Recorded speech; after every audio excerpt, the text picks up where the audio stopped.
नाशिकमधील बहुराष्ट्रीय आयटी कंपनीतील धर्मांतर प्रकरणी एचआर अश्विनी चेनानीची पोलीस कोठडी आज संपणार आहे। चेनानीला आज कोर्टामध्ये हजर केलं जाईल, त्यामुळे आज कोर्ट काय निर्णय देतं हे पाहणं देखील तितकंच महत्त्वाचं आहे।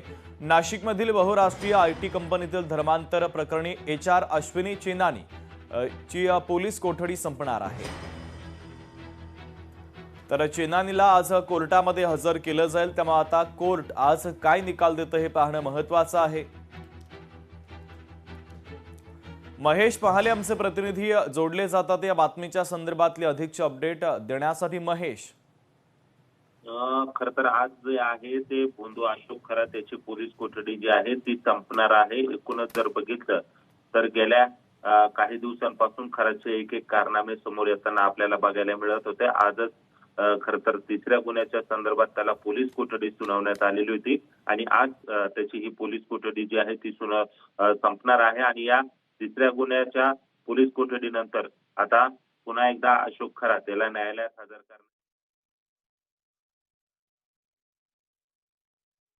महेश, महत्त्वाची अपडेट या बातमीच्या संदर्भातले पोहोचवलेले आहेत।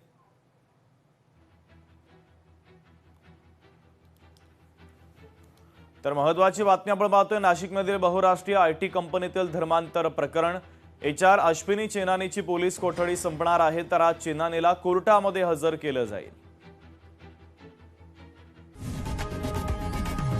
लोकशाही मराठी ऐका, पहा, जागरूक रहा।